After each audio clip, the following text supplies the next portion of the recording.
Welcome students. हम पढ़ रहे हैं major steps in recombinant DNA technology, genetic engineering पढ़ रहे हैं। इसमें टोटल 6 स्टेप होती है और 6 स्टेप्स में से मैं 2 स्टेप्स पहली और दूसरी आपको पढ़ा चुका हूँ। आइसोलेशन ऑफ डीएनए, कि किस तरह से हम डीएनए का आइसोलेशन करते हैं। कोई हमारे पास सेल होती है, याद करिए आप, सबसे पहले हम उसकी सेल वॉल को ब्रेक डाउन करते हैं, फिर डिटर्जेंट यूज़ करते हुए मेम्ब्रेन को लाइसिस करते हैं, मेम्ब्रेन को तोड़ते हैं और उसके बाद उसमें हम क्लोरोफॉर्म और फिनोल का मिक्सचर यूज़ करते हुए उसका डीप्रोटीनेशन करते हैं। कुछ एंजाइम्स ऐड करते हैं, आरएनए को हटाने के लिए आरएनएज ऐड करते हैं, प्रोटीन को हटाने के लिए प्रोट्यूजेज ऐड करते हैं, लाइपेज और अमाइलेज एंजाइम यूज़ करते हुए अनवांटेड मॉलिक्यूल्स को हम रिमूव कर देते हैं और एंड में आप याद करिए चिल्ड इथेनॉल को यूज़ करते हैं, हम डीएनए का प्रेसिपिटेशन कर लेते हैं। तो इस तरह से बच्चों हमारी जो पहली स्टेप होती है आइसोलेशन ऑफ डीएनए वो हमारी कंप्लीट हो चुकी है। उसके बाद जो डीएनए हम आइसोलेट करते हैं उसका हमें फ्रेगमेंटेशन करना पड़ता है। तो फ्रेगमेंटेशन करने के लिए हमारे पास एंजाइम्स हैं, रेस्ट्रिक्शन एंडोन्यूक्लियसेस। तो पूरे 2 लेक्चर मैंने रेस्ट्रिक्शन एंडोन्यूक्लियसेस के ऊपर लिए हैं और आपको समझाया है कि ये रेस्ट्रिक्शन एंडोन्यूक्लियसेस कहाँ होते हैं, बैक्टीरिया में पाए जाते हैं और डीएनए को किसी स्पेसिफिक जगह से ये कट लगाते हैं। तो हमें ये एंजाइम्स बड़े पसंद आए और जेनेटिक इंजीनियरिंग में ये बड़े यूज़फुल एंजाइम्स हैं। तो हम बैक्टीरिया से इन्हें आइसोलेट कर लेते हैं, प्यूरीफाई कर लेते हैं और हमारी लेबोरेटरी में हम इन एंजाइम्स को यूज़ करते हुए हमारे जो जेनेटिक इंजीनियरिंग के एक्सपेरिमेंट हैं उसमें जो डीएनए होता है उसको तोड़ने में काम में लेते हैं। लास्ट में मैंने आपको बड़ा इंटरेस्टिंग एक बताया भी था डायग्राम, आपको अगर याद होगा, और आई होप कि आपने उन डायग्राम को बना भी लिया होगा। कि जैसे मेरे पास ये कोई डीएनए मॉलिक्यूल है, याद करिए इस डायग्राम को, और ये जो बीच वाला जीन है इसे मुझे किसी दूसरे डीएनए में इंट्रोड्यूस करना है। तो पहली रिक्वायरमेंट तो ये होनी चाहिए कि मेरा जो डिज़ायर्ड डीएनए है उसके लेफ्ट और राइट में दोनों तरफ किसी न किसी रेस्ट्रिक्शन एंडोन्यूक्लियस की टारगेट साइट होनी चाहिए। तो जैसे कि यहाँ पर हम देख सकते हैं इको R1 की टारगेट साइट प्रेजेंट है और इसे हमें किसी वेक्टर डीएनए में इंट्रोड्यूस करना है। तो हमारे वेक्टर डीएनए में भी सेम रेस्ट्रिक्शन एंडोन्यूक्लियस की टारगेट साइट होनी चाहिए। तो पूरा प्रोसेस मैंने आपको समझाया कि किस तरह से यहाँ कट लग जाएगा, यहाँ कट लग जाएगा और उनके ये जो प्रोट्रूडिंग एंड्स हैं ये इस तरह से बाहर निकले हुए रहेंगे। हमें वेक्टर को भी सेम इको R1 से कट लगाना पड़ेगा, तो वेक्टर में भी इस तरह से कट लग जाएगा और ये जो सीक्वेंसेज हैं ये सब एक दूसरे की कॉम्प्लीमेंट्री होती है। तो जब हम इन दोनों को आपस में ऐड करेंगे और बाद में लाइगेज एंजाइम मिला देंगे तो ये जो डीएनए मॉलिक्यूल है ये यहाँ जाके इस तरह से ऐड हो जाएगा। तो एनीवे ये तो पूरी कहानी है, ये तो भी हम आगे जाके करने वाले हैं। पर अब तक हम क्या पढ़ चुके हैं? अब तक हम तो सिर्फ 2 ही चीज़ें पढ़ी है ना, 2 ही स्टेप्स हमने पढ़ी है। पहली स्टेप जो हमारी है वो हो गई आइसोलेशन ऑफ डीएनए और दूसरी स्टेप हमारे पास ये है कि fragmentation of DNA by restriction endonucleases. तो हम ये 2 चीज़ें अब तक कर चुके हैं बच्चों। अब आज जो हम पढ़ने वाले हैं वो होगा isolation of desired DNA fragment. बच्चों ये जो 3rd स्टेप हमारी आज पढ़ने जा रहे हैं, isolation of desired DNA fragment, ये बड़ी ही इंपॉर्टेंट स्टेप है और आगे का जितना पार्ट अब मैं आपको पढ़ाने जा रहा हूँ इट्स वेरी इंपॉर्टेंट पार्ट। तो सबसे पहले तो मैं हेडिंग डाल देता हूँ कि मैं आज आपको क्या पढ़ाने वाला हूँ। बच्चों हम पढ़ने वाले हैं आइसोलेशन ऑफ डिज़ायर्ड डीएनए। तो ये जो आइसोलेशन ऑफ डिज़ायर्ड डीएनए होगा, हमारा जो वांटेड डीएनए है, इसको हम कैसे आइसोलेट करेंगे, इसके लिए बच्चों आज हम एक टेक्निक पढ़ने जा रहे हैं, इलेक्ट्रोफोरेसिस। और इलेक्ट्रोफोरेसिस जब मैं पढ़ा दूंगा तो इलेक्ट्रोफोरेसिस के बाद मैं आपको एक और टेक्निक पढ़ाऊंगा जिसका नाम है सदर्न ब्लोटिंग। हो सकता है आपने इस टेक्निक का नाम सुना हो, लेकिन मैं इसको पूरा डिटेल में आपको एक्सप्लेन करूंगा। पहले जो आज मैं आपको पढ़ाने वाला हूं वो इलेक्ट्रोफोरेसिस पढ़ाऊंगा। बच्चों देखिए, अब तक आपने क्या किया कि मान लीजिए आपके पास कोई सेल है और उस सेल में ये उसका न्यूक्लियस है और ये उसका डीएनए है। तो एक काम आप सीख गए कि कैसे हमने उस डीएनए को बाहर निकाल लिया, यानी आइसोलेशन कैसे किया। तो ये देखिए, मान लीजिए आपने सेल में से डीएनए को निकाल लिया। तो ये तो हमारी पहली स्टेप हुई, डीएनए आइसोलेशन। ओके, तो आपको डीएनए आइसोलेशन करने आ गया। डीएनए आइसोलेशन करने के बाद आपने इसका रेस्ट्रिक्शन फ्रेगमेंटेशन भी कर दिया है। रेस्ट्रिक्शन फ्रेगमेंटेशन का मतलब हुआ कि आपने रेस्ट्रिक्शन एंडोन्यूक्लियसेस को यूज़ करते हुए इस डीएनए के कई सारे टुकड़े कर लिए। तो ये सेकंड स्टेप भी हमारी हो गई कि हमने इस डीएनए के ऐसे छोटे छोटे टुकड़े कर लिए। अब देखो कितने टुकड़े होंगे, लंबे टुकड़े होंगे, छोटे टुकड़े होंगे, ये किस पर डिपेंड करेगा। सिंपल सा एक बात बताऊँ मैं आपको कि मान लीजिए आपके पास कोई एक लंबा सा डीएनए मॉलिक्यूल है। ओके, ये मेरे पास एक कोई लंबा सा डीएनए मॉलिक्यूल है और इसमें यहाँ पर, यहाँ पर, यहाँ पर, यहाँ पर, यहाँ पर और यहाँ पर, तो कुल कितने पॉइंट्स हो गए ये? 1 2 3 4 5 और 6 जगह पर इको R1 की टारगेट साइट है, मान लीजिए। ओके, आई रिपीट, 6 जगह पर इको R1 की टारगेट साइट होगी। तो यहाँ कट लग जाएगा, यहाँ कट लग जाएगा, यहाँ कट लग जाएगा, यहाँ लगेगा, यहाँ लगेगा और यहाँ लगेगा। और इस तरह से हमें कुल 1 2 3 4 5 6 7 तो 7 रेस्ट्रिक्शन फ्रेगमेंट्स मिलेंगे। क्या मिलेंगे हमें? 7 रेस्ट्रिक्शन फ्रेगमेंट्स मिलेंगे। और इनकी जो लेंथ होगी रेस्ट्रिक्शन फ्रेगमेंट्स की वो कम ज़्यादा होगी। देखो एक टुकड़ा इतना बड़ा होगा, ये देखो ये बड़ा टुकड़ा होगा, उसके बाद ये एक उससे थोड़ा छोटा हो जाएगा, फिर ये और उससे थोड़ा छोटा हो जाएगा, उसके बाद ये वाला टुकड़ा उससे छोटा होगा, उसके बाद ये टुकड़ा छोटा होगा, फिर ये छोटा होगा और एंड में ये सबसे छोटा टुकड़ा हो जाएगा। तो अलग अलग साइज़ के हमें फ्रेगमेंट्स मिलेंगे। आप इस डायग्राम को देखो, यहाँ टेस्ट ट्यूब में मैंने ऊपर बनाया कि यहाँ कुछ फ्रेगमेंट्स बड़े बनाए हैं, कुछ फ्रेगमेंट्स मैंने यहाँ पर छोटे बनाए।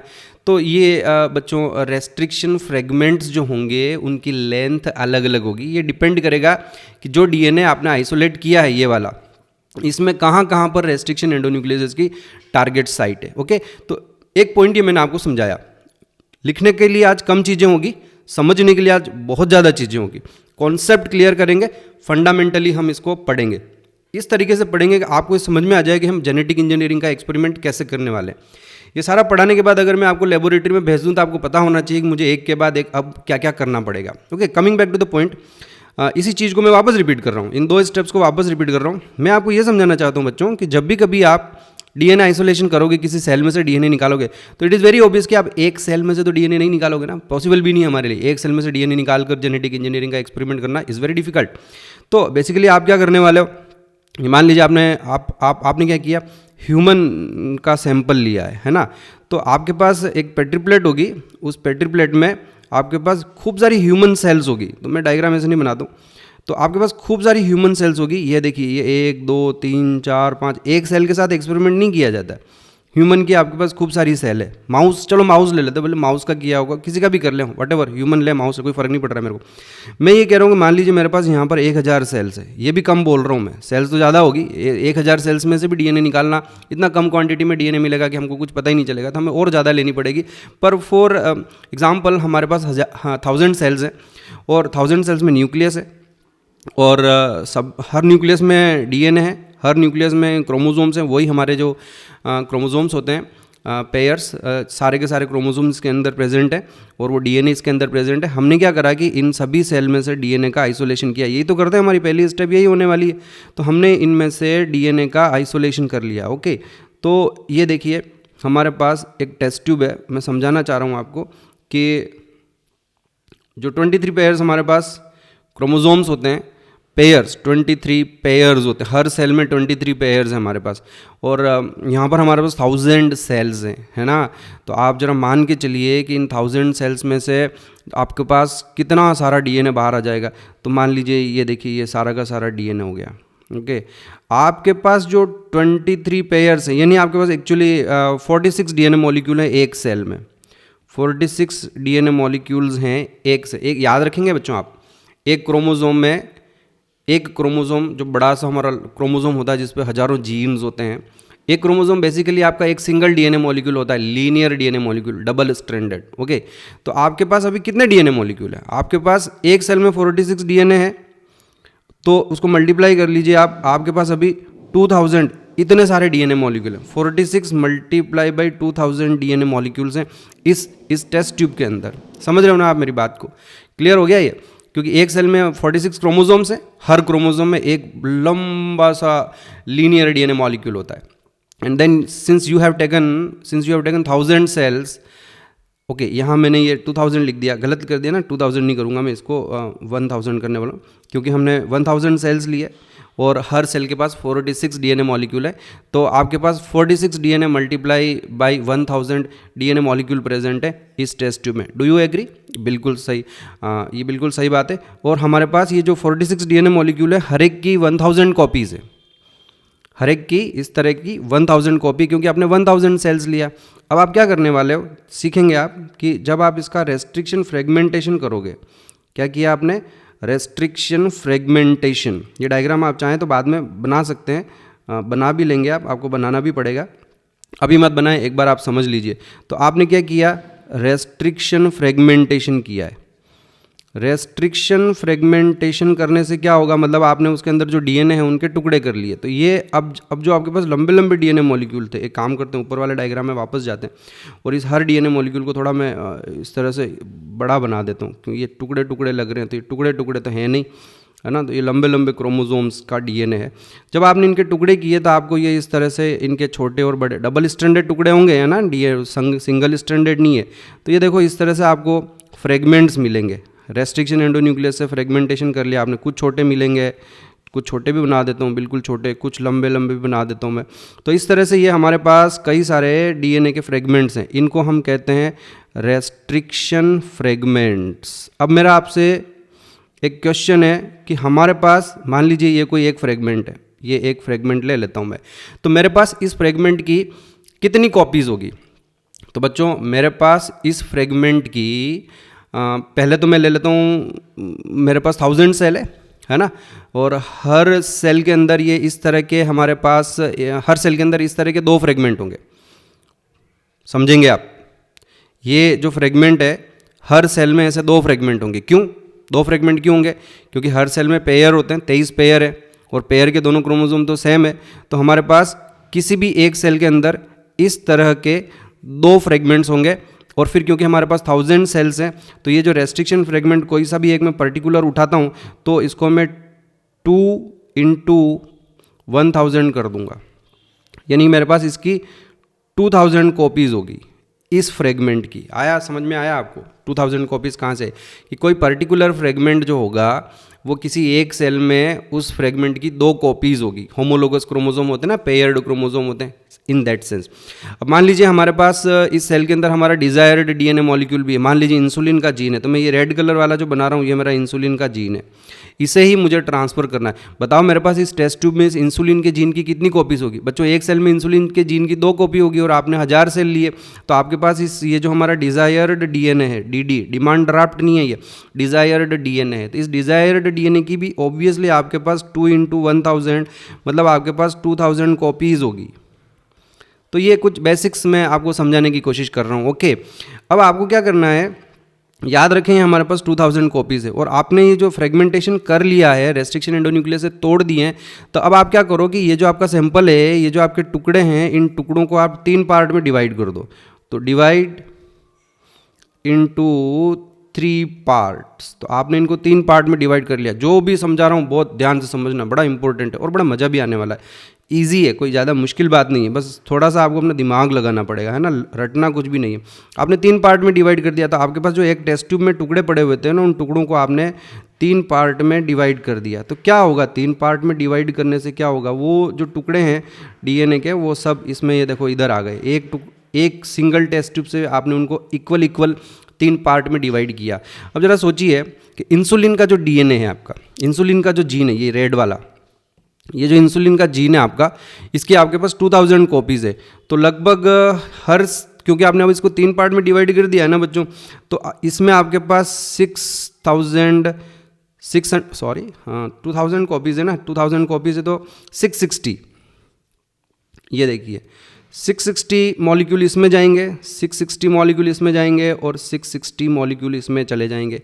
तो इस तरह से जो 2000 कॉपीज़ थी आपके इंसुलिन के जीन की, आई रिपीट, जो इंसुलिन के जीन की 2000 कॉपीज़ थी वो आपके इन 3 पार्ट में यहाँ डिवाइड हो गई। ओके, 660 कॉपीज़ यहाँ पड़ी है, 660 कॉपीज़ यहाँ पड़ी है, और 660 कॉपीज़ यहाँ पड़ी है। बड़ा इंटरेस्टिंग है, समझना आप।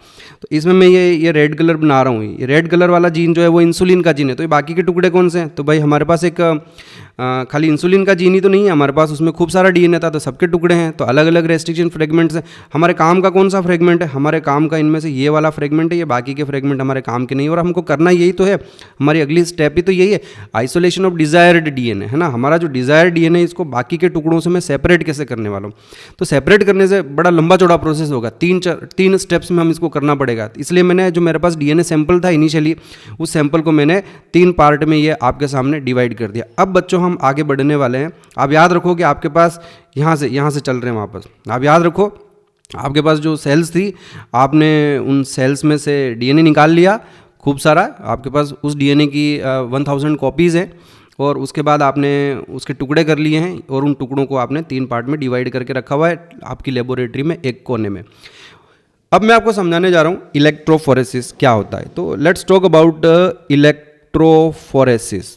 इलेक्ट्रो का मतलब होता है ऑब्वियसली इलेक्ट्रिसिटी का इसमें यूज़ होगा, बिना इलेक्ट्रिसिटी के ये कर नहीं सकते। तो मैं आपको समझाने जा रहा हूँ व्हाट इज़ इलेक्ट्रोफोरेसिस। बेसिकली बच्चों, जो इलेक्ट्रोफोरेसिस होती है ये एक सेपरेशन टेक्निक होती है जिसमें हम चार्ज्ड मॉलिक्यूल का सेपरेशन करते हैं यूजुअली। तो ये भी आपको याद रखना, it is a separation technique used for separation of charged molecule. जिन मॉलिक्यूल्स के ऊपर चार्ज होता है ना, उन्हीं को हम इस टेक्निक से सेपरेट कर सकते हैं। Used for separation of charged molecule. Charged molecule कौन से हो सकते हैं? एग्जाम्पल आप इलेक्ट्रोफोरेसिस से डीएनए का सेपरेशन कर सकते हैं। डीएनए के ऊपर आपको याद होगा फॉस्फेट ग्रुप होते हैं, है ना, फॉस्फोडाइएस्टर बॉन्ड बनते हैं और उस फॉस्फेट ग्रुप के ऊपर नेगेटिव चार्ज होता है। तो ओवरऑल हमारा डीएनए के ऊपर भी नेगेटिव चार्ज होता है। सिमिलरली आरएनए में भी फॉस्फेट ग्रुप होता है, तो आरएनए को भी सेपरेशन किया जा सकता है इलेक्ट्रोफोरेसिस से। और इवन प्रोटीन में जो अमाइनो एसिड्स होते हैं वो भी तो चार्ज्ड मॉलिक्यूल्स होते हैं, तो we can even separate proteins. तो this technique is used for the separation of charged molecule like DNA, RNA, proteins. तो एक तो क्वेश्चन यही बनता है डायरेक्ट आपको, इलेक्ट्रोफोरेसिस से हम किन मॉलिक्यूल्स का सेपरेशन कर सकते हैं? हम इनमें सिर्फ चार्ज मॉलिक्यूल का सेपरेशन कर सकते हैं जिनके ऊपर किसी न किसी तरह का पॉजिटिव या नेगेटिव चार्ज हो। और एग्जाम्पल हो जाएगा डीएनए, आरएनए और प्रोटीन। यूजुअली आपसे यही पूछा जाएगा, इसके अलावा और कुछ आपसे पूछा नहीं जाएगा। देन बच्चों आगे बढ़ते हैं हम। एक और पॉइंट आपको यहाँ याद रखना है कि जो सेपरेशन है it is based upon size. Separation is based upon size of the molecule. Size of the molecule, तो ये भी क्वेश्चन बनता है, सेपरेशन किस बेसिस पर होगा? तो साइज या लेंथ भी लिख सकता हूँ मैं यहाँ पर। लेंथ इसलिए लिख रहा हूँ क्योंकि जो डीएनए, आरएनए और प्रोटीन मॉलिक्यूल्स होते हैं ना, ये तो पॉलीमर्स होते हैं, लंबे लंबे मॉलिक्यूल्स होते हैं, इसलिए यहाँ आप साइज की जगह लेंथ वर्ड भी यूज़ कर सकते हो। तो ये भी बड़ा इंपॉर्टेंट क्वेश्चन बनता है बच्चों कि सेपरेशन का प्रिंसिपल क्या है। तो आप सिंपल सा बोलेंगे कि separation is based upon size of the molecules, length of the molecules. अब करते कैसे वो समझाऊँ मैं आपको। तो मेरे पास देखिए एक फोटोग्राफ है आपके लिए, और उसके साथ मैं इसमें शुरुआत करता हूँ। समझिए आप कि कैसे हम इसको करने वाले हैं। ये देखिए, ओके, हाँ ये मेरे लिए बड़ा अच्छा है, इस डायग्राम से हमारा काम हो जाएगा। ओके, मैं आपको समझाता हूँ। ये एक इक्विपमेंट है, पूरा इक्विपमेंट मैं आपको शो नहीं कर रहा हूँ, आपको ज़रूरत भी नहीं है, इसलिए मैं एक इक्विपमेंट का थोड़ा सा पार्ट आपके सामने रख रहा हूँ। ये देखिए आप यहाँ एक प्लेट बनी हुई है, ये ग्लास की हो सकती है या प्लास्टिक, ट्रांसपेरेंट प्लास्टिक हो सकता है, उसकी बनी हुई है एक ट्रे दिखाई दे रही है आपको। तो इस ट्रे को आप अपने दिमाग में रखें। इस ट्रे में ये देखो, इधर एक चैम्बर है, ये वाला चैम्बर बना हुआ है ना, और एक चैम्बर इधर भी बना हुआ है, और इस चैम्बर के बीच में ये एक एलिवेटेड प्लेटफॉर्म बना हुआ है। तो ये ऐसे होके और फिर इस तरह से ये एलिवेटेड है, थोड़ा लिफ्टेड है। समझ में आया आपको? ऊपर की ओर देखो आपके पास ये एक इस तरह की यू शेप की एक और ट्रे प्लास्टिक की बनी हुई है। तो करना कुछ नहीं है, ये ट्रे यहाँ आके इसके ऊपर रख देंगे हम इसको। इसका ये वाला जो एंड है वो उधर रहेगा, ये वाला एंड जो है वो इधर रहेगा। तो इसको यहाँ लाके इस एलिवेटेड प्लेटफॉर्म पे हम टिकाने वाले हैं, रखने वाले हैं। और ये दिख रहे हैं आपको दो डैम्स, कास्टिंग डैम्स जो कह रखे हैं।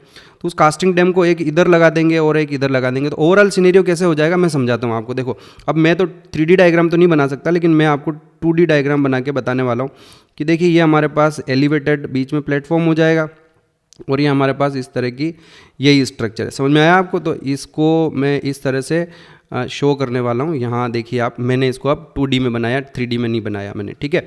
और ये जो ऊपर वाली प्लेट है हमारी, उस ऊपर वाली प्लेट को तो मैं यहाँ ला के ऐसे रख दूँगा। तो उस प्लेट को मैंने यहाँ रख दिया। ओके, ये देखिए उस प्लेट में इधर वाला पोर्शन भी लिफ्टेड है। ये देखो आप, ऊपर वाली ट्रे की बात कर रहा हूँ, ये कह रहा हूँ, ये वाला जो पार्ट है, सॉरी, ये देखिए ये वाला पार्ट जो है, देखो एक वॉल इधर बनी हुई है, एक वॉल उधर ऑपोजिट साइड में बनी हुई है। ये जो ये ग्रूव्स दिखाई दे रहे हैं ना, ये कुछ नहीं, ये कट वट नहीं लगे हुए हैं, डोंट वरी, इनके बारे में कुछ मत सोचना आप। तो आपके पास ये देखो, ये एक वॉल यहाँ हो गई और दूसरी वॉल ऑपोजिट साइड में। तो यहाँ मैंने ये इसकी वॉल बनाई है, इसकी वॉल बना लेता हूँ मैं यहाँ पर। ये देखिए ये वॉल बना दी है, ठीक है। आपको समझ में आ गया होगा, ये ट्रे रख दिया। अब ये देखो, एक वॉल तो आपके सामने है यहाँ पर, और एक वॉल उसकी ऑपोजिट साइड में हो जाएगी, ठीक है। फिर क्या करना है, ये जो दोनों डैम दिखाई दे रहे हैं ना आपको, ये दो ब्लॉक्स बने हुए हैं, ये रेड कलर के, ये ब्लॉक्स आपको यहाँ ला के लगाने पड़ेंगे। तो ये एक यहाँ लग जाएगा, इस तरह से यहाँ लग जाएगा, और एक आपका यहाँ इस तरह से लग जाएगा। तो अब हुआ क्या एग्जैक्टली कि आपकी ये जो ट्रे है ना, ये वाली ट्रे, ये ट्रे चारों तरफ से पैक हो गई। देखो इधर से ये ऑलरेडी इसमें लिफ्टेड वॉल है, उधर भी इसमें एक लिफ्टेड वॉल है। इसको आपने यहाँ चिपका दिया, इसके ये राइट साइड में यहाँ चिपका दिया, और इस वाले डैम को आपने यहाँ चिपका दिया। ओके, तो अब ये क्या बन गया, ये एक इस तरह का ब्लॉक बन गया। देखो बच्चों, मैं डायग्राम बना के बताता हूँ कि ये एक इस तरह का अब आपके पास लिफ्टेड इस तरह का कंडीशन हो गई है। ये ट्रे बन गई है आपकी। ओके, समझ में आया आपको, ये इस तरह की ट्रे बन गई है ना, ये ऐसी ट्रे बनी हुई है ये अब आपके पास। आ गया समझ में। अब इसमें यूँ है कि इस ट्रे की खासियत ये है कि ये वॉल उसमें ऑलरेडी थी और ये वाली वॉल भी उसमें ऑलरेडी थी। ये जो राइट और लेफ्ट में ये आपके ये रेड कलर वाले ब्लॉक हैं, ये लगाए हैं आपने, ये ब्लॉक लगा दिए रेड कलर वाले, तो ये चारों तरफ से पैक हो गया। आया समझ में आपको, ये चारों तरफ से पैक हो गया। और इस पार्ट को अब हम यहाँ ले जाके रख देंगे। कहाँ ले जाके रख देंगे बच्चों, ये देखो, ये मैंने यहाँ ले जाके इसको रख दिया। आया समझ में आप लोगों को, आई होप कि ये आपको क्लियर हो गया होगा। अब मैं क्या करने वाला हूँ बच्चों, इतना हो जाने के बाद ये सेटअप हमारा तैयार हो गया है। अब हम क्या करते हैं बच्चों कि हमारे पास एक बीकर है, एक बीकर ले लेते हैं और उस बीकर के अंदर एक पाउडर आता है, एगार एक पाउडर आता है। तो ये लीजिए वो एगार पाउडर, 100 ग्राम, 20 ग्राम, 30 ग्राम, वो डिपेंड, वेट की अपन बात नहीं करते हैं, चलो छोड़ो। तो ये मैंने इसके अंदर एगार भर लिया और इस एगार के अंदर मैं इसमें बफर सॉल्यूशन ऐड करने वाला हूँ। Buffer, phosphate buffer, tris buffer, तरह तरह के बफर आते हैं, कुछ भी यूज़ कर सकते हैं। पीएच में 7.4 के आसपास रख लेता हूँ इसकी। फॉस्फेट बफर मेरे को यूज़ करना है। तो देखिए मैंने इसके अंदर ये बफर सॉल्यूशन, पानी जो है, बफर जो है लिक्विड ऐड कर दिया। ये देखो ये बफर। अब मैं चाहता हूँ कि इसमें घुल जाए, डिज़ोल्व हो जाए, ये एगार इसमें डिज़ोल्व हो जाए। तो आसानी से ये डिज़ोल्व होगा नहीं, तो मुझे इसको अवन में हीट करना पड़ेगा। तो जब मैं इस बीकर को अवन में ले जाके रख दूंगा, तो ये अवन में जैसे ही मैं इसको हीट करने लगूंगा, गर्म करने लगूंगा, तो ये जितना भी एगार है ना, ये डिज़ोल्व हो जाएगा। एगार जो होगा वो डिज़ोल्व हो जाएगा। आया समझ में आपको, आपके पास एक बढ़िया ट्रांसपेरेंट सा लिक्विड बन जाएगा, बिल्कुल ट्रांसपेरेंट सा गरम लिक्विड। जब आप उसको अवन से बाहर निकालोगे, now what you have to do कि वो जो आपका सॉल्यूशन है, उस जो अभी आपने एगार का सॉल्यूशन तैयार किया है, उस लिक्विड को पीएच में बनाया है आपने, उसको ना पानी में डिज़ोल्व नहीं किया आपने, उसको बफर में, सॉल्ट सॉल्यूशन है वो, उसमें आपने उसको डिज़ोल्व किया। और अब इसको आप यहाँ पोर कर दें और इसको भर दें पूरा का पूरा, है ना, इस ट्रे को पूरा भर दें। भर जाएगा आराम से, कोई दिक्कत नहीं। धीरे धीरे डालें, इसमें बबल्स नहीं रहने चाहिए, बिल्कुल किसी भी तरह के कोई बबल्स नहीं रहने चाहिए, और इसको भर दो। अच्छा, ये कहाँ कर रहे हो आप, ये सारा काम आप यहाँ कर रहे हो, इस जगह कर रहे हो, इज़ दैट क्लियर। यहाँ ला के आपने भरने की कोशिश करी, इसको भर दिया। भरने के बाद इसको ठंडा होने दो।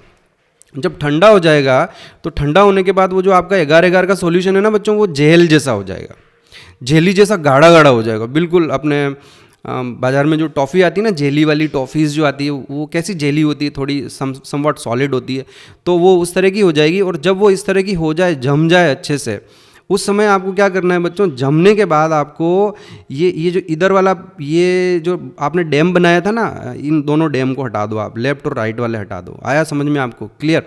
क्यों हटाया आपने, अब हटाने से कहीं मेरा वो सारा बह के चला तो नहीं जाएगा, कहीं इधर स्पिल तो नहीं हो जाएगा, है ना, इधर कहीं स्पिल तो नहीं हो जाएगा, इधर नहीं होगा, वो स्पिल नहीं होगा, वो जम गया, अब गाढ़ा हो गया। ओके, तो आपकी ये जो ट्रे थी, तो आपके यहाँ बीच भी इस वाले पोर्शन में पूरा वो जेल जो है बिल्कुल ऐसा जम गया उसके अंदर, थोड़ा सा हमने उसको कर दिया। आया समझ में आपको, ये सब चीज़ें मैं आपको समझा रहा हूँ, इतना सब आपको लिखने की ज़रूरत नहीं पड़ेगी, लेकिन कैसे कर रहे हैं एग्जैक्टली वो आपको आना चाहिए। तो ये बच्चों, मैं वापस इस डायग्राम पे आ रहा हूँ।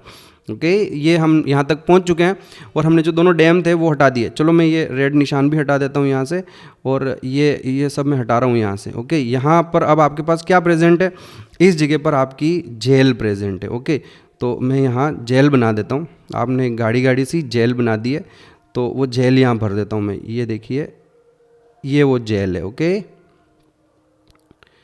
इतनी मोटी भी नहीं होती, चलो इतना सा भर। तो ये हमारे पास यहाँ पर बच्चों जेल हो गई है। जेल को किस में डिज़ोल्व किया हुआ है, एगारोस जेल है, ये एगारोस जेल है, जिसे हमने बफर सॉल्यूशन में डिज़ोल्व कर रखा। आया समझ में, क्लियर, वेरी गुड। अब एक चीज़ और यहाँ मैं बताना भूल गया आपको कि जब आप ये जेल को यहाँ यहाँ आपने इसको पोर किया था ना बेटा, उस समय हमारे पास एक कोम्ब आता है। कोम्ब भी मैं आपको समझा देता हूँ। कोम्ब ऐसा होता है, देखो, एक कोम्ब मैं बताऊँ आपको, ये इस तरह का कोम्ब है। ये देखिए, सॉरी, ये देखिए हमारे पास एक ये इस तरह की कोम्ब है, ये वाला, ये एक कॉम्ब है, ये देखो इसमें नीचे इस तरह के ग्रूव्स निकले हुए हैं। तो मैं क्या करूँगा, उस जेल के अंदर इसको दबा दूंगा, है ना। ये जो जेल मैंने यहाँ भरी थी ना, कहाँ गया, ये रहा। तो मैं उस कोम्ब को यहाँ लगा दूंगा इस तरफ, यहाँ उसके ऐसे ऐसे उसमें ग्रूव्स निकले हुए, तो उसको मैं यहाँ उसके अंदर दबा के रखूँगा। और जब ये जम जाएगा, ये ठंडा हो जाएगा, तो फिर मैं इस कोम्ब को यहाँ से निकाल दूंगा वापस। गाढ़ा हो गया जेल ये ऊपर वाले, तो फिर मैं इस कोम्ब को यहाँ से हटा दूंगा। जब मैं इस कोम्ब को हटाऊंगा ना, तो कैसी अपीयरेंस होगी जेल की। चलो एक और डायग्राम बना के बताऊँ कि ये मान लीजिए आपकी जेल है, ये आपकी वो जेल है, जमी हुई जेल है वहाँ पर। तो ये इस तरह की उसकी यहाँ पर ऐसे छोटे छोटे खड्डे हो जाएंगे अंदर, है ना। समझ में आया आपको। तो ये तो पूरी थिकनेस हो गई जेल की पूरी थिकनेस हो गई। ये तो इतनी थिक हमारी जेल है, और उसमें ये वेल्स बन गए। आया समझ में आपको, ये उसके अंदर वेल्स बने हुए हैं। आया क्लियर, वेरी गुड। ये जो वेल होंगे ना, ये 3 4 5 6 कितने भी हो सकते हैं, डिपेंड करता है कि आपके उस कोम्ब के अंदर, इसमें देखो ना आपकी इस कोम्ब के अंदर कितने इस तरह के ग्रूव निकले हुए हैं। तो ये 1 2 3 4 5 है ना, 5 अगर ग्रूव है तो यहाँ पर इस तरह के 5 वेल्स बन जाएंगे। बना दूँ मैं, छोटे कर दूँ इनको थोड़े से, अभी 3 ही बने हुए हैं, तो इनकी जगह मैं 5 कर देता हूँ इनको। देखिए तो ऐसे छोटे छोटे उसके अंदर ये इस तरह के ग्रूव्स बनेंगे। ओके, समझ में आया आप लोगों को। थोड़े से डीप हैं ये, इतने डीप होंगे ये, इस तरह से। आया क्लियर समझ में। तो इतने डीप होंगे ये। नीचे वाले पोर्शन में तो जेल इंटैक्ट है, पर बाकी ये वेल्स बन गए। अब क्या करना है बच्चों, आगे की बात सुनो। वापस इस मशीन पे यहाँ आ रहा हूँ, ये हमारे लिए सबसे इंपॉर्टेंट डायग्राम होगा। अब मैं क्या करना हूँ कि इसके अंदर यहाँ पे मैं फॉस्फेट बफर सॉल्यूशन भरूंगा, वही पहले वाला जैसे ही बफर सॉल्यूशन भर दूंगा मैं इसके अंदर, बफर pH 7.5। और इधर भी मैं बफर सॉल्यूशन भर दूंगा जिसकी pH 7.4 होगी। तो इधर भी बफर भर दिया, इधर भी बफर भर दिया। अब अपन क्या करने वाले हैं, एक फ़िल्टर पेपर लेंगे। नॉर्मली जो अपना ब्लोटिंग पेपर होता है ना, उस तरह का एक फ़िल्टर पेपर लेंगे, और उस फिल्टर पेपर को लेके हम उसको बफर में भिगो देंगे, है ना। और बफर में भिगोने के बाद उस पेपर को केयरफुली मैं यहाँ से यहाँ इसके अंदर लटका दूंगा। उसका कुछ हिस्सा तो ऊपर जेल के ऊपर चिपका दूंगा, यहाँ रखूँगा, और बाकी हिस्सा इसके अंदर डिप कर दूंगा यहाँ पर। और एक दूसरा उसी तरह का पेपर लूँगा, बफर पेपर लूँगा, फ़िल्टर पेपर लूँगा, sorry not buffer paper filter paper लूँगा, और उस फ़िल्टर पेपर को यहाँ इधर भी इस तरह से मैं बना दूँगा। तो अब हो क्या रहा है, ये क्यों किया मैंने, अच्छा इसको मैंने गीला कर रखा है। It is a wet filter paper.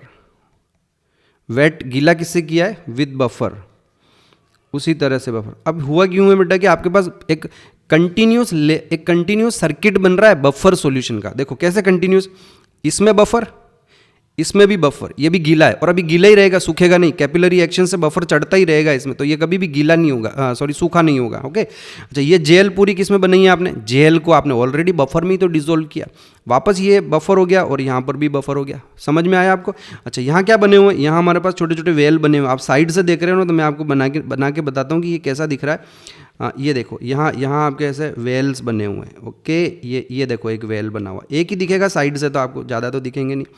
Clear हो गया। तो ये जो वेल है ना, ये कहाँ बनाए थे मैंने, ये वेल बनाए थे मैंने, ये देखिए ये वेल जो हैं, तो ये आपको इस डायग्राम में आपको एक वेल दिखाई दे रहा है, पर इस एक वेल के बाद में बैक साइड में उसके पीछे की तरफ 2 3 4 5 जितने भी वेल्स हैं वो सारे वेल्स वही हैं। समझ में आ रहा होगा मेरे ख्याल से आपको। मैं अपनी तरफ से पूरी कोशिश कर रहा हूँ। क्लास में होते तो बड़ा मज़ा आता, अब नहीं हो क्लास में तो मैं कुछ हेल्प नहीं कर सकता हूँ आपकी। फाइन बच्चों, ये सर्किट कंप्लीट हो गया हमारे पास। अब आपको क्या करना है कि यहाँ पर इस मशीन में एक इलेक्ट्रोड लगता है, एक इलेक्ट्रोड इधर लगेगा।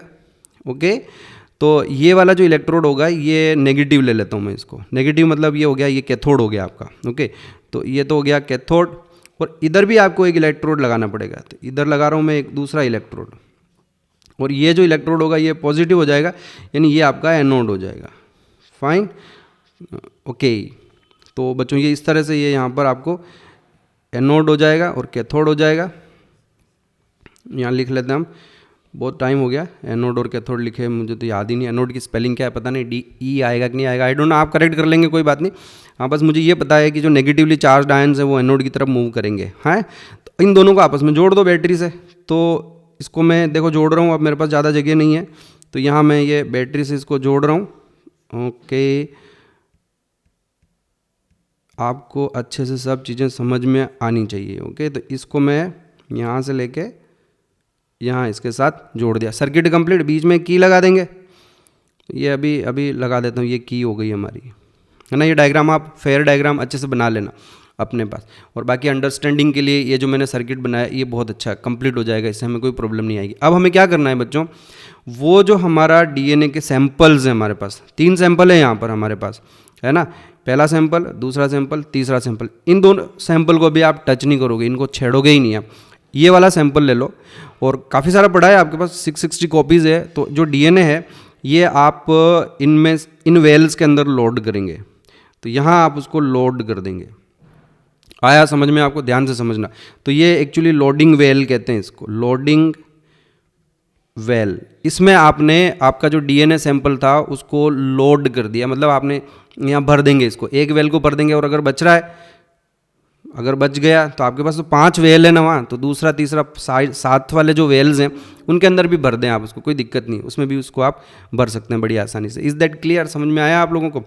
अब आप क्या करने वाले हैं बच्चों, सर्किट कंप्लीट हो गया, डीएनए को आपने लोड कर दिया। लोड करने के बाद अब आप मशीन को चालू कर दें, ये की जो है इसको स्विच ऑन कर दें। जैसे ही आप की को स्विच ऑन करेंगे तो हमारे जो डीएनए के मॉलिक्यूल्स हैं ना बच्चों, वो डीएनए के मॉलिक्यूल्स इधर रन करने लगेंगे, सारे के सारे इस डायरेक्शन में रन करेंगे, है ना। यहाँ ये अभी मैंने बनाया है, इस डायरेक्शन में वो रन करेंगे, लेफ्ट टू राइट। मैं रेड पेन से बना देता हूँ, इस डायरेक्शन में वो रन करने लगेंगे। क्यों रन करने लगेंगे? क्योंकि जितने भी डीएनए के टुकड़े हैं वो सारे डीएनए के टुकड़े नेगेटिवली चार्ज्ड हैं। और ये हमारे पास इस तरफ जो है, ऑब्वियसली एनोड यहाँ बनाया है, तो वो सारे डीएनए के टुकड़े इस तरफ रन करने लगेंगे, भागने लगेंगे। अब भागने लगेंगे की बात सुनो आप, हमारे पास वो जो जेल है, तो मैं क्या करने वाला हूँ, ये मेरे पास वो जेल है मान लीजिए, उसको मैं देखो इस जेल को मैं डायग्राम बना के बताता हूँ, समझाता हूँ आपको कि वो जेल ऐसी है। ये आपकी वो जेल है, ठीक, करेक्ट। और इस जेल में आपने यहाँ पर वो, उसमें टॉप व्यू बना के बता रहा हूँ मैं आपको, है ना। तो आपने यहाँ पर वो वेल्स बनाए थे, और वेल्स बनाने के बाद इसके अंदर आपने डीएनए का जो सैंपल था उसको लोड कर दिया है।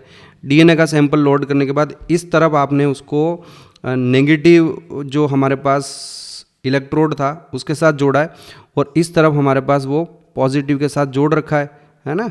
तो सॉरी, इस तरफ हमारे पास नेगेटिव है और इस तरफ पॉजिटिव है, इसको सही करना पड़ेगा वापस। तो यहाँ पर तो हमारे पास नेगेटिव है और यहाँ पर ये पॉजिटिव है, तो इस तरह से ये आपने ये जोड़ रखा है उसको, ये लीजिए। तो अब एग्जैक्टली क्या होता है बच्चों की, ये जो जेल है ना, ये वाली पूरी जो जेल है आपकी, इस जेल में एगार के मॉलिक्यूल्स है खूब सारे, विच वर डिजोल्व्ड इन बफर। तो होगा क्या बच्चों, अब मेरे पास अगर एक हाई पावर का माइक्रोस्कोप हो तो मैं आपको बता सकता हूँ कि उसमें ये इस तरह के एगार के मॉलिक्यूल्स हैं। सो ऑल दीज आर एगार मॉलिक्यूल्स। तो ये गोल गोल बना रहा हूँ, ऑब्वियसली ये इतने बड़े मॉलिक्यूल्स नहीं होते हैं, लेकिन मुझे अब आपको अभी समझाने के लिए ऐसे ही बताना पड़ेगा कि लाइक दीज आर एगार मॉलिक्यूल्स, ऑल दीज आर एगार मॉलिक्यूल्स, एगार के मॉलिक्यूल्स हैं। और इन मॉलिक्यूल्स के बीच में थोड़ा गैप भी है, तो ये थोड़ा गैप भी है, कहीं ज़्यादा है कहीं कम है, लाइक दैट। इस तरह से ये हमारे पास सारे के सारे एगार मॉलिक्यूल्स हैं। तो मैं समझाने के लिए आपको ये बता रहा हूँ इस तरह से, these are the molecules of agar. और इसके अंदर आपने यहाँ आपका डीएनए सैंपल लोड किया था, तो वो सारे जो छोटे बड़े छोटे जितने भी डीएनए के टुकड़े हैं, रेड कलर के नहीं बनाने चाहिए थे मुझे, ब्लैक कलर के बनाने चाहिए। चलो अब चलने दो, अभी रेड ही बना दिया तो कोई बात नहीं।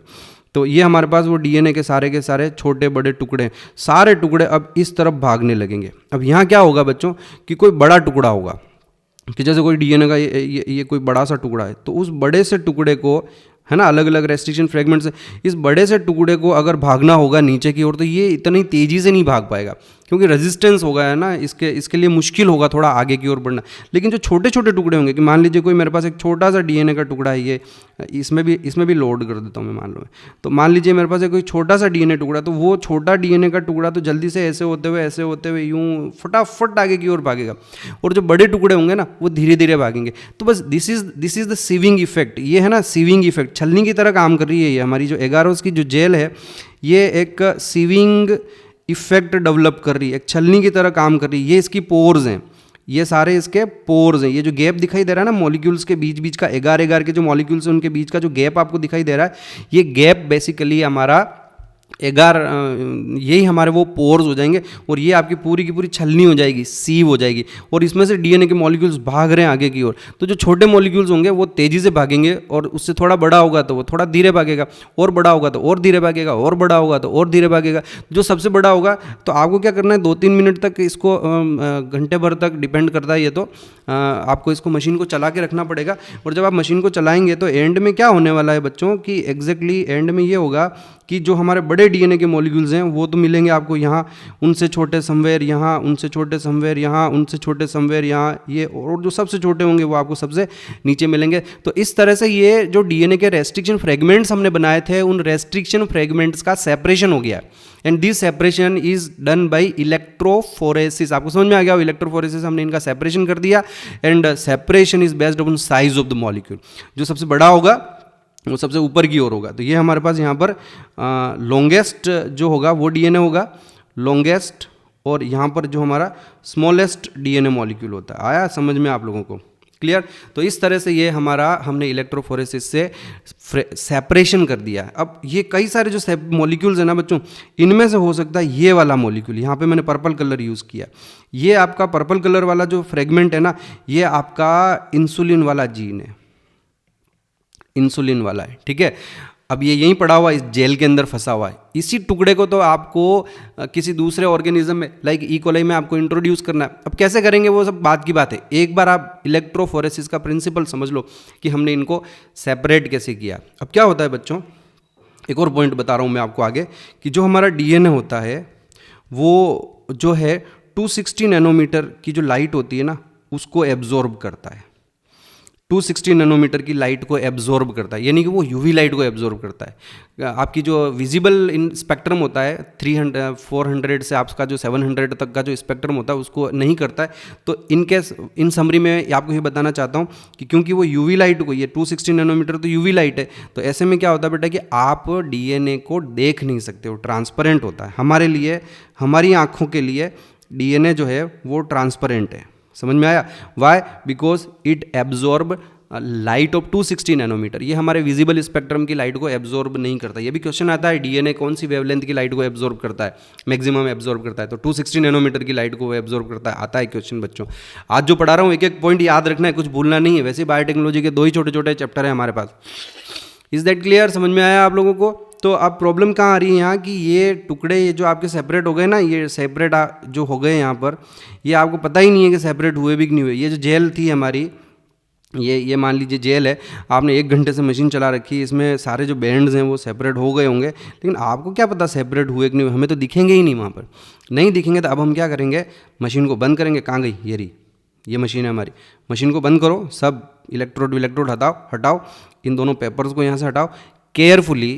ये जो जेल है, ये हमारी जेल जो है, ये जेल, केयरफुली इस जेल को यहाँ से लिफ्ट करो, अपने हाथों में ले लो, और इस जेल को हम क्या करते हैं, एक ट्रे में डालेंगे। तो ये स्टेप बाय स्टेप आप सारे नोट्स बाद में बनाते रहना बच्चों, आपको बनाना जरूरी होगा ये सब।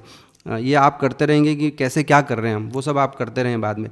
तो ये मेरे पास एक ट्रे है, और इस ट्रे में मैंने एक सॉल्यूशन भरा हुआ इथिडियम ब्रोमाइड का। ओके, तो it is A solution of ethidium bromide. एक केमिकल कंपाउंड है इथिडियम ब्रोमाइड, लिख देता हूँ मैं नाम उसका, इथिडियम ब्रोमाइड। बेसिकली ये जो इथिडियम ब्रोमाइड है ये फ्लोरोसेंट डाई है, ये एक फ्लोरोसेंट डाई है। और आपकी वो जो जेल है ना, उस जेल को आप इसमें लाके यहाँ ला के रख दो उसको। ये रही आपकी जेल, उसमें ये वेल बने हुए थे यहाँ पे, है ना, और डीएनए भी सारे सेपरेटेड हैं उसके अंदर। तो इस जेल को इस ट्रे के अंदर रख दो। बेसिकली मैं डीएनए को स्टेन करना चाहता हूँ, तो मैं आधा 1 घंटा इसमें रखूँगा, तो जो इथिडियम ब्रोमाइड होगा वो डीएनए के साथ जाके बाइंड हो जाएगा। तो यहाँ हमने इस स्टेप में क्या किया कि डीएनए को स्टेन किया है, डीएनए इज स्टेन्ड। अच्छा, उस डीएनए को अलग नहीं किया है मैंने अभी, जस्ट मैंने उस डीएनए को जेल के अंदर ही पड़ा है। वो बैंड, सारे सेपरेटेड बैंड जो हैं वो उस जेल के अंदर ही हैं। बस मैंने तो क्या करा है कि उस जेल को इथिडियम ब्रोमाइड के सॉल्यूशन में ले जाके रख दिया है कुछ समय के लिए। तो उससे क्या होगा कि डीएनए हमारा स्टेन हो जाएगा। एक बार जब हमारा डीएनए स्टेन हो जाए तो इस जेल को बाहर निकालेंगे, और इस जेल के ऊपर ये रही हमारी जेल, पर्पल कलर की है ना, तो ये मेरी जेल है। वो ऐसा भी नहीं करेंगे, ऐसे नहीं बनाएंगे, ऐसे बनाते हैं। ये हमारी जेल है। ओके, टॉप ऊपर से देख रहा हूँ मैं, इसमें हमने वेल्स बनाए थे ये इस तरह के, और उसके बाद ये हमारे डीएनए के बैंड्स हैं जो सेपरेट हो चुके हैं। ओके, ये इस तरह से इनमें बैंड्स बन जाएंगे, वो सब भाग गए। लेकिन अब क्या होगा कि आपने क्योंकि इसको इथिडियम ब्रोमाइड से स्टेन कर लिया है, अब आप इसके ऊपर यूवी लाइट डालेंगे। यूवी लाइट जैसे ही डालेंगे इस जेल के ऊपर, एक मशीन आती है, उसको हम जेल डॉक कहते हैं ना, तो उसमें ये काम कर सकते हैं अपन। तो हम इसके अंदर यूवी लाइट डालेंगे, और जैसे हम इसमें यूवी लाइट डालेंगे तो ये मैंने पर्पल कलर के भले बनाए दिए, लेकिन ये बेसिकली ब्राइट ऑरेंज कलर के बैंड्स आपको दिखाई देंगे। ब्राइट ऑरेंज कलर्ड बैंड्स आपको दिखाई दे जाएंगे। तो इससे आपको ये पता चल जाएगा कि जो हमने एक्सपेरिमेंट किया है पिछले इतनी देर से, हमने डीएनए के टुकड़े किए, आइसोलेशन किया, टुकड़े करने के बाद हमने उनको इलेक्ट्रोफोरेसिस पर सेपरेट किया, बड़ी मेहनत करी है। तो इलेक्ट्रोफोरेसिस पर उन टुकड़ों का सेपरेशन हुआ भी कि नहीं हुआ है, क्या पता चलेगा? तो ये आपको इस ब्राइट ऑरेंज कलर से आप उसका विजुअलाइजेशन कर लेंगे, और इन्हीं में आपका कहीं एक इंसुलिन का भी जीन होगा। ये एक टुकड़ा, ये रेड कलर का जो मैं बना रहा हूँ, ये आपका इंसुलिन वाला है मान लीजिए। लेकिन अभी क्या है बच्चों, आपको सिर्फ इतना पता चला है कि आपका इलेक्ट्रोफोरेसिस का जो एक्सपेरिमेंट है ना, वो सक्सेसफुली हो गया है। मतलब आप बड़ी आसानी से अपनी लैब के अंदर इन टुकड़ों को एक दूसरे से सेपरेट कर पा रहे हो। अभी आपको सारे के सारे बैंड्स, ये जितने भी बैंड्स हैं ना, ये सब ब्राइट ऑरेंज कलर के ही दिखाई देंगे। आपको ये अभी नहीं पता चलेगा कि इनमें से कौन से वाले बैंड में मेरा इंसुलिन का जीन प्रेजेंट है, ये आपको अभी नहीं पता चलेगा। अभी तो मैंने कहा ना आपको 3 स्टेप में करेंगे हम, ये जो सारी चीज़ें करने वाले हैं ये 3 स्टेप में करने वाले हैं। तो आपके पास 3 सैंपल हैं, ये देखो, पहला सैंपल है, दूसरा सैंपल है और तीसरा सैंपल। पहला सैंपल आपने यूटिलाइज कर लिया, यूज़ कर लिया। ये जो बैंड्स हैं, वापस नीचे आ रहा हूँ मैं, ये जो हमारे पास बैंड्स हैं, ये बैंड्स बेसिकली बेटा किसी काम के नहीं है। आपने उन डीएनए के टुकड़ों को इथिडियम ब्रोमाइड से स्टेन कर लिया है। इथिडियम ब्रोमाइड आपके डीएनए से जाके बाइंड हो गया है, इसलिए that DNA is of no use, वो किसी काम का नहीं है। हम उसको कुछ नहीं, बस हमको यहाँ ये पता चला है हम जो प्रोसेस कर रहे हैं, हम जो एक्सपेरिमेंट कर रहे हैं वो सक्सेसफुल है, सही कर रहे हैं, राइट डायरेक्शन में जा रहे हैं, और हम डीएनए का प्रॉपर सेपरेशन कर पा रहे हैं। वो जो फ्रेगमेंट्स हैं उनको हम बड़ी अच्छे से सेपरेट कर पा रहे हैं। अगर हमारे पास आरएनए हो तो आरएनए का सेपरेशन भी इसी तरीके से करते हैं, और प्रोटीन का सेपरेशन भी इसी तरीके से करते हैं। पर प्रोटीन में हम एगारोस जेल काम में नहीं लेते हैं, पॉलीएक्रिलेमाइड जेल एक दूसरा केमिकल आता है, उसको काम में लेंगे। वो मैं बाद में पढ़ाऊंगा आपको, मैं वो भी पढ़ा दूंगा आपको, पॉलीएक्रिलेमाइड जेल इलेक्ट्रोफोरेसिस, वो भी हमारे बड़ी काम की है, तो मुझे पढ़ाना ही पड़ेगा।